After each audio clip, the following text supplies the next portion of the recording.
नमस्कार, बहुत स्वागत है आप सभी का। मैं हूं आपके साथ ज्योति यादव। जयपुर स्थित मुख्यमंत्री कार्यालय में सीएम भजनलाल शर्मा ने पुलिस विभाग के उच्च अधिकारियों के साथ बैठक की है। इस दौरान सीएम ने भारत की ओर से पाकिस्तान स्थित आतंकी ठिकानों पर की गई एयर स्ट्राइक के मद्देनजर प्रदेश भर में सुरक्षा व्यवस्था चाक चौबंद करने के निर्देश दिए हैं। उन्होंने पूरी सतर्कता से सीमावर्ती क्षेत्र में विशेष निगरानी रखने के साथ साथ पुलिस और प्रशासन के अधिकारियों को केंद्रीय गृह मंत्रालय और केंद्रीय एजेंसियों के साथ समन्वय स्थापित करते हुए सुरक्षा की दृष्टि से सभी आवश्यक कदम उठाने के लिए निर्देशित किए। उन्होंने कहा कि राजस्थान पाकिस्तान का सीमावर्ती राज्य है, इसलिए उच्चतम मानकों की अनुपालना करते हुए प्रदेश की सुरक्षा व्यवस्था दुरुस्त होनी चाहिए। तो वहीं उन्होंने आगे कहा कि वर्तमान परिस्थितियों को देखते हुए राष्ट्र विरोधी शक्तियां प्रदेश में सांप्रदायिक सद्भाव बिगाड़ने का प्रयास कर सकती है। उन्होंने पुलिस अधिकारियों को सोशल मीडिया पर प्रभावी निगरानी के साथ अफवाह फैलाने वालों के विरुद्ध त्वरित कार्रवाई करने के निर्देश दिए।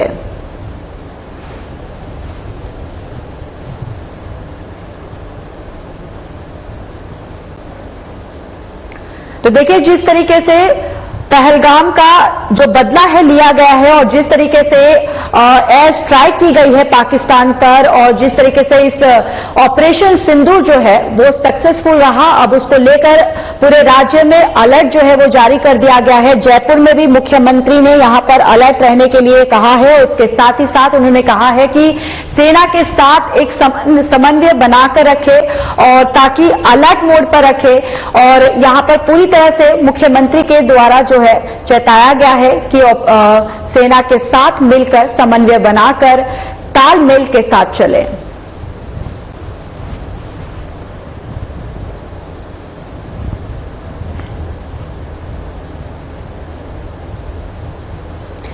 भारतीय सेना की एयर स्ट्राइक ऑपरेशन सिंदूर के बाद शहरवासियों में उत्साह का माहौल है। स्थानीय और जय नारायण व्यास कॉलोनी में महिलाओं ने तिरंगा लहराया और आतिशबाजी भी की। महिलाओं ने कहा कि 22 अप्रैल को पाकिस्तान ने मां भारती के बहन बेटियों का सिंदूर उजाड़ने का काम किया था।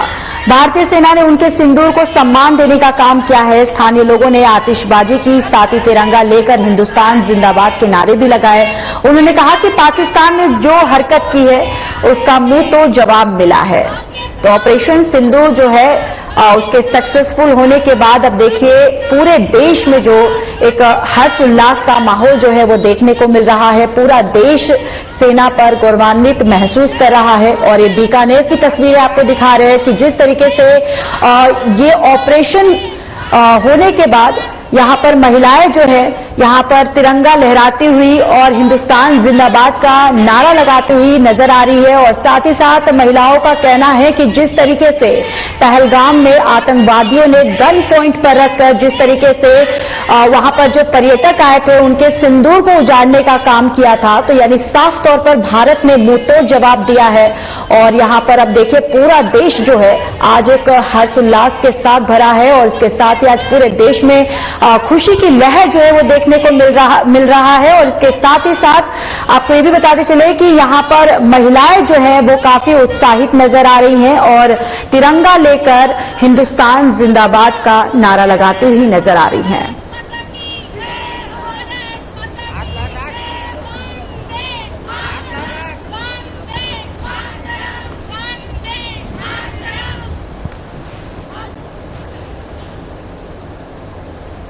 चलिए खबरों में आगे बढ़ते। भारत द्वारा पाकिस्तान पर एयर स्ट्राइक के बाद राजस्थान के बॉर्डर इलाकों में हाई अलर्ट जारी कर दिया गया है। बीकानेर और जोधपुर एयरपोर्ट को सुरक्षा कारणों से बंद कर दिया गया, जबकि जयपुर एयरपोर्ट से 4 फ्लाइट्स को कैंसिल कर दिया गया है। तो वहीं बीकानेर, बाड़मेर, जैसलमेर और श्रीगंगानगर में स्कूलों में छुट्टी घोषित कर दी गई है। बीकानेर और श्रीगंगानगर में सरकारी कर्मचारियों की छुट्टियां भी रद्द कर दी गई है और उन्हें मुख्यालय छोड़ने का आदेश दिया गया है। मंगलवार रात करीब 2 बजे जैसलमेर और बाड़मेर के कई इलाकों में फाइट जेट्स की आवाजें सुनी गई। फाइटर जेट्स की आवाजें जो है वो सुनी गई है और पहले ये लग रहा था कि भारत कोई सैन्य अभ्यास कर रहा है, लेकिन बाद में यह जानकारी मिली कि भारत ने पाकिस्तान पर एयर स्ट्राइक की है और स्थिति को देखते हुए सुरक्षा और सतर्कता बढ़ा दी गई है।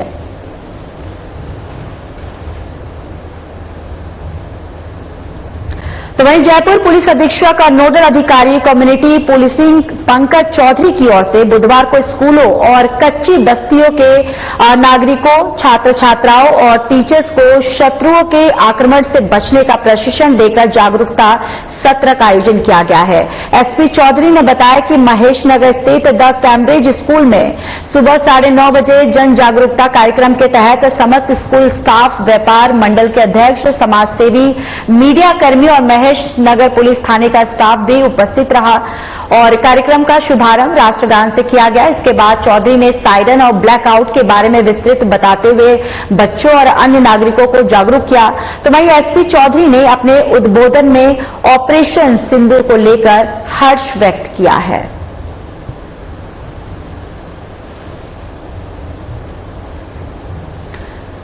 तो देखिए यहाँ पर जागरूकता सत्र जो है इसका आयोजन किया गया। यहाँ पर किस तरीके से अगर पाकिस्तान जो है अटैक करता है हम पर तो किस तरीके से बचा जा सके उसको लेकर यहाँ पर जन जागरूकता आयोजन जो है वो की गई है। यहाँ पर लोगों को सतर्क किया जा रहा है, लोगों को प्रशिक्षण दिया जा रहा है और दरअसल छात्र छात्राएं स्कूलों में भी जाकर यहाँ पर प्रशिक्षण जो है वो दिया जा रहा है कि अगर ऐसी स्थिति बनती है तो किस तरीके से उस आक्रमण से हम बच सकते हैं। इसको लेकर यहाँ पर प्रशिक्षण जो है वो दिया जा रहा है।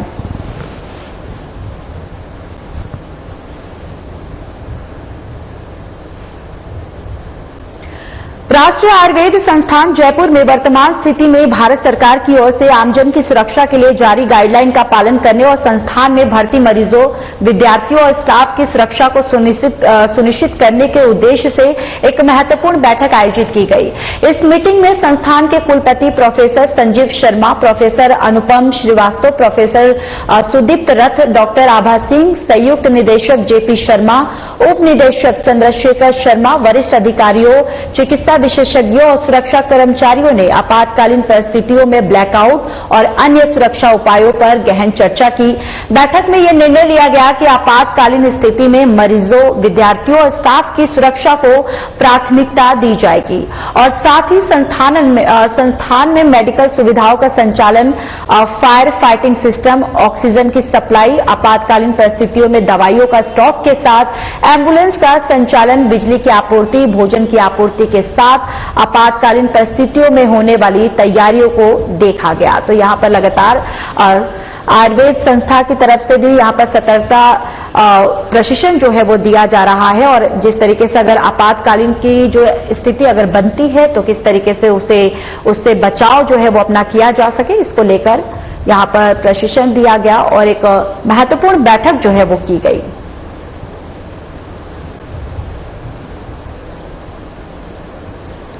भारतीय प्रशासनिक सेवा 2024 बैच के 14 प्रशिक्षु अधिकारियों ने शासन सचिवालय में मुख्य सचिव सुधांश पंत से मुलाकात की है।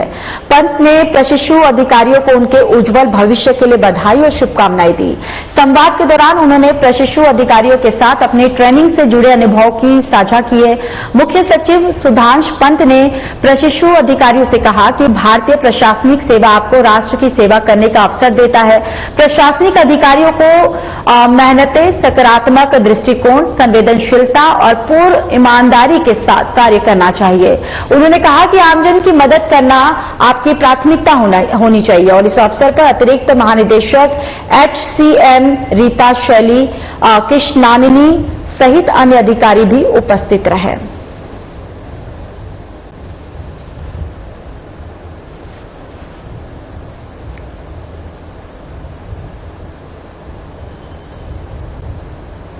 तो वहीं जोधपुर पुलिस रेंज आईजी विकास कुमार सीमावर्ती क्षेत्र का दौरा करने पहुंचे। इस दौरान आईजी विकास कुमार ने कहा कि क्षेत्र में जितने भी सामरिक महत्व के प्रतिष्ठान और सामरिक महत्व सहित अन्य स्थलों को सुरक्षित रखने के लिए केंद्र और राज्य की सभी एजेंसियां आपसी सामंजस्य के साथ मिलकर काम कर रहे हैं।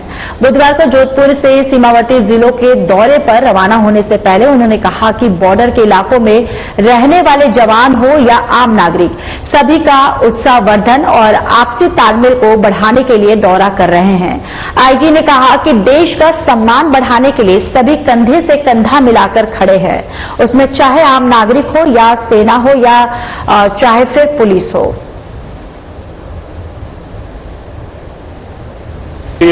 या देश की अस्मिता की लड़ाई है।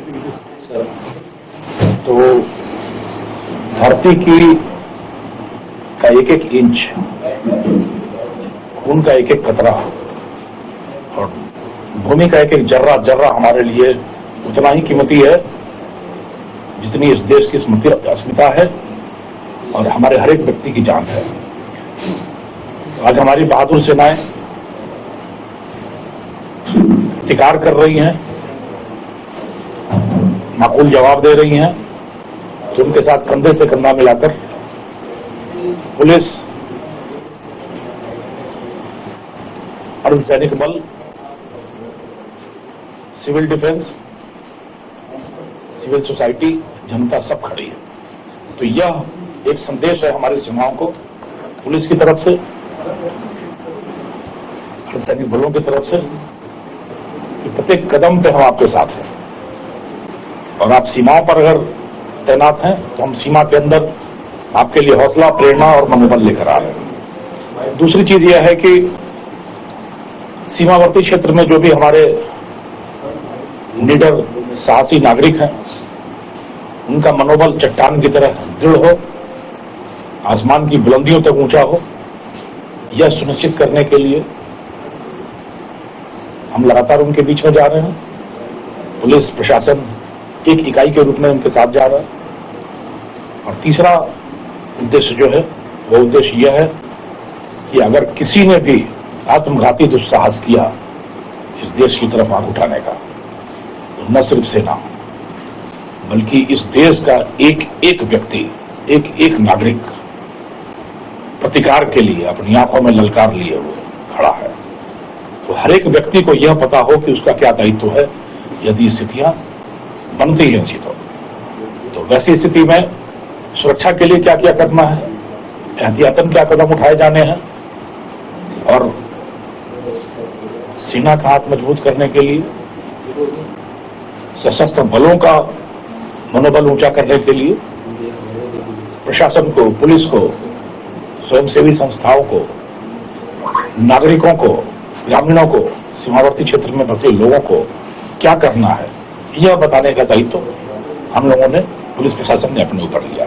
तो इन तीन उद्देश्यों से लगातार हम लोग काम कर रहे हैं। मुझे आपको यह बताते हुए बड़ा हर्ष है कि सीमावर्ती क्षेत्र में घूमकर जो हमने देखा है कि जिस तरीके का हौसला है, जो आत्मविश्वास है, जिस निडरता, सजगता, सतर्कता और साहस के साथ एक एक नागरिक सीमावर्ती क्षेत्र में जमा हुआ है और उसकी आंखों में चुनौती है शत्रु के लिए, जो आत्मविश्वास की धमक है चेहरे पर, वह यह बताता है कि इस देश की चेतना जागृत हो चुकी है और इस देश की अस्मिता पर प्रहार करने का अगर कोई भी व्यक्ति दुस्साहस करेगा तो यह आत्मघाती सिद्ध होगा। टोंक बीजेपी जिलाध्यक्ष चंद्रवीर सिंह चौहान के नेतृत्व में बीजेपी जनसंवाद कार्यक्रम में परिंदों के लिए परिंदा अभियान की शुरुआत की गई। इस अवसर पर बीजेपी जिलाध्यक्ष चंद्रवीर सिंह चौहान ने इस अभियान को घर घर तक पहुंचाने का आह्वान किया। चौहान ने इस अभियान में सभी कार्यकर्ताओं से सक्रिय भागीदारी निभाने की अपील की। उन्होंने कहा कि परिंदा अभियान का उद्देश्य गर्मियों के मौसम में पक्षियों को पानी उपलब्ध करवाना है।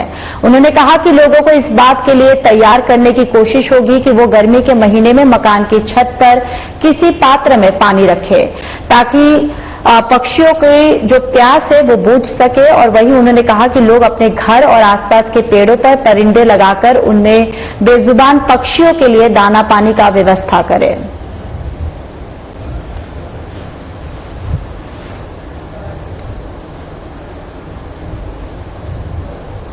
सेवार्थ और सुरक्षार्थ के तहत टोंक पुलिस और श्री कल्पतरु संस्थान के संयुक्त तत्वावधान में खाकी वॉरियर्स अभियान की शुरुआत की गई। इस वार्षिक कार्यक्रम के अंतर्गत पर्यावरण संरक्षण, स्वच्छता, महिला गरिमा, महिला सुरक्षा के साथ साथ आमजन में विश्वास पैदा करने और अपराधियों में भय पैदा करने का भाव भी जागरूक होगा। अभियान के तहत CLG ग्रुप, पुलिस अकादमी, गैर सरकारी संगठन, शिक्षण संस्थान, पुलिस परिसर आदि को भी शामिल किया गया है। विशेष रूप से थाना परिसरों में पर्यावरण संरक्षण जैसे अनेक सामाजिक सरकारों से जुड़ी गतिविधियां संचालित की जाएंगी और अभियान का शुभारंभ पुलिस अधीक्षक कार्यालय से SP विकास सांगवान और ट्री मैन ऑफ इंडिया के नाम से मशहूर पर्यावरणविद विष्णु लांबा ने परिंदे लगाकर की है।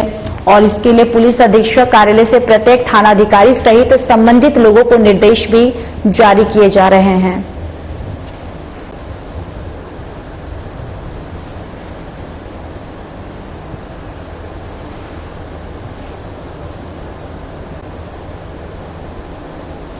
मुख्य चुनाव आयुक्त ज्ञानेश कुमार, चुनाव आयुक्त डॉक्टर सुखबीर सिंह संधू और डॉक्टर विवेक जोशी ने आज निर्वाचन सदन में बहुजन समाज पार्टी की राष्ट्रीय अध्यक्ष कुमारी मायावती के नेतृत्व में पार्टी प्रतिनिधि मंडल से मुलाकात की। यह संवाद भारत निर्वाचन आयोग की उस पहल का हिस्सा है जिसके तहत आयोग राष्ट्रीय और राज्य स्तरीय राजनीतिक दलों से सीधे संवाद स्थापित कर रहा है। इस पहल का उद्देश्य निर्वाचन प्रक्रिया को अधिक सशक्त और पारदर्शी बनाना है। अब तक देश भर में 4,719 सर्वदलीय बैठकें आयोजित हो चुकी हैं, जिनमें 28,000 से अधिक राजनीतिक प्रतिनिधियों ने भाग लिया। राजस्थान में भी 921 प्रतिनिधियों ने 200 ईआरओ स्तर की और 182 प्रतिनिधियों ने 33 डीईओ स्तर की बैठकों में भागीदारी की। राज्य स्तरीय बैठक मुख्य निर्वाचन अधिकारी नवीन महाजन की अध्यक्षता में आयोजित की गई, जिसमें सभी प्रमुख दलों के प्रतिनिधि शामिल हुए।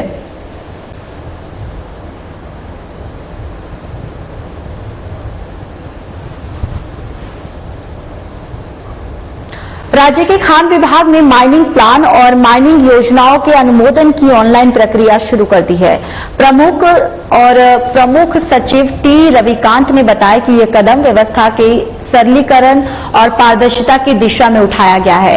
इससे लगभग 30,000 अप्रधान खनिज लीज धारक और क्वेरी लाइसेंस धारक लाभान्वित होंगे और अब लीज धारकों को विभागीय कार्यालय के चक्कर नहीं लगाने पड़ेंगे और समयबद्ध तरीके से अनुमोदन मिलेगा। निदेशक दीपक तंवर ने बताया कि पूरी प्रक्रिया ऑनलाइन होगी, जिससे समय की बचत और अनावश्यक असुविधा से राहत मिलेगी।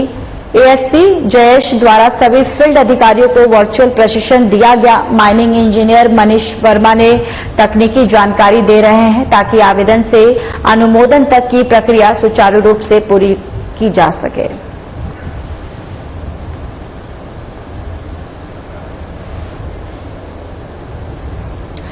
नेशनल फर्टिलाइजर्स लिमिटेड के राज्य कार्यालय जयपुर में भ्रष्टाचार के प्रति जागरूकता और रोकथाम विषय पर एक महत्वपूर्ण समीक्षा बैठक आयोजित की गई। बैठक की अध्यक्षता एनएफएल के मुख्य सतर्कता अधिकारी अमित कुमार शर्मा और अतिरिक्त मुख्य सतर्कता अधिकारी तरुण कुमार जैन ने की। इस मौके पर कई जिलों के थोक विक्रेताओं, राज्य कार्यालय के अधिकारियों और कर्मचारियों ने हिस्सा लिया। शर्मा ने प्रतिभागियों को भ्रष्टाचार उन्मूलन के महत्व, नीतियों और उनके प्रभावी क्रियान्वयन की जानकारी दी। उन्होंने सभी को भ्रष्टाचार से दूर रहकर ईमानदारी से काम करने की सलाह दी और भ्रष्टाचार विरोधी और सत्य निष्ठा की प्रतिज्ञा दिलाई और उन्होंने स्पष्ट किया कि किसी भी कर्मचारी या थोक विक्रेता के भ्रष्टाचार में संलिप्त पाए जाने पर उसके विरुद्ध सख्त कार्रवाई की जाएगी। ये पहल एनएफएल को एक पारदर्शी और ईमानदार संस्थान के रूप में स्थापित करने की दिशा में सार्थक कदम है।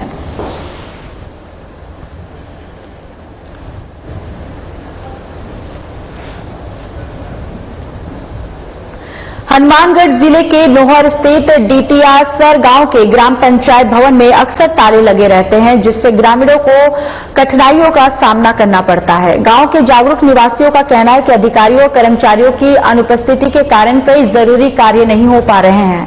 पंचायत भवन अपनी मर्जी से खुलता है और बंद होता है, जिससे ग्रामीण परेशान है। भवन में लेखा जोखा तैयार करना, जन्म मृत्यु प्रमाण पत्र जारी करना, जॉब कार्ड जैसे कई काम होते हैं, लेकिन पंचायत भवन बंद होने के कारण उन्हें पंचायत समिति के तक भागदौड़ करनी पड़ती है, जहां से उन्हें वापस लौटा दिया जाता है। पंचायती राज व्यवस्था के तहत ग्राम पंचायतों को सरकारी अवकाश को छोड़कर नियमित रूप से खुलने का प्रावधान है। ग्रामीणों ने ग्राम पंचायत कर्मचारियों को ड्यूटी के प्रति पाबंद करने की मांग की है, ताकि उनकी समस्याओं का समाधान समय पर हो सके।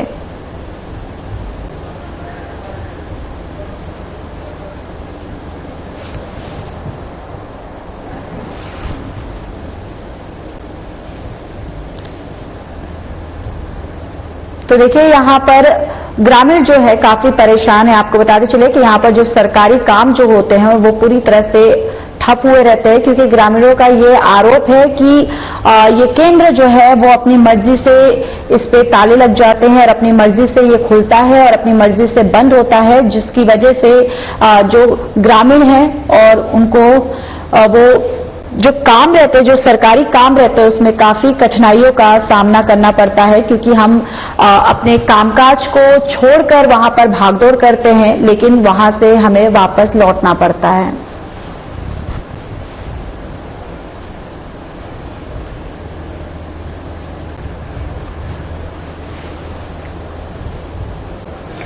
शहर की कोतवाली थाना इलाके में एक बड़ा हादसा हुआ, जिसमें कई लोग घायल हो गए। जानकारी के अनुसार सुदरों की गोद स्थित मथुरा मार्केट में गैस सिलेंडर का विस्फोटक हुआ है और विस्फोट हुआ है यहां पर, और इस हादसे में कुछ लोग मलबे के नीचे दब गए हैं। घटनास्थल पर पुलिस और बचाव टीमें पहुंची और राहत कार्य जारी है। घायलों को तुरंत अस्पताल भेजने की व्यवस्था की जा रही है। फिलहाल स्थिति नियंत्रण में है और अधिकारियों द्वारा मामले की जांच की जा रही है। घटनास्थल पर भीड़ बढ़ने से स्थिति और जटिल हो गई है।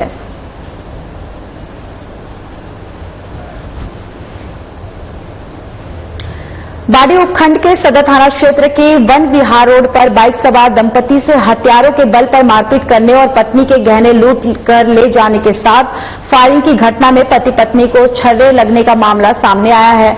घटना की सूचना पर सदर पुलिस मामले की जांच कर रही है। जानकारी के अनुसार सदर थाना क्षेत्र के अतिराजपुरा की खिरकारी निवासी नरेंद्र सिंह पुत्र कन्हैया लाल गुर्जर अपनी पत्नी प्रिया और प्रिया की बड़ी बहन के लड़के 6 वर्षीय कृष्णा के साथ शाम बाइक से अपनी ससुराल धौलपुर जा रही थी।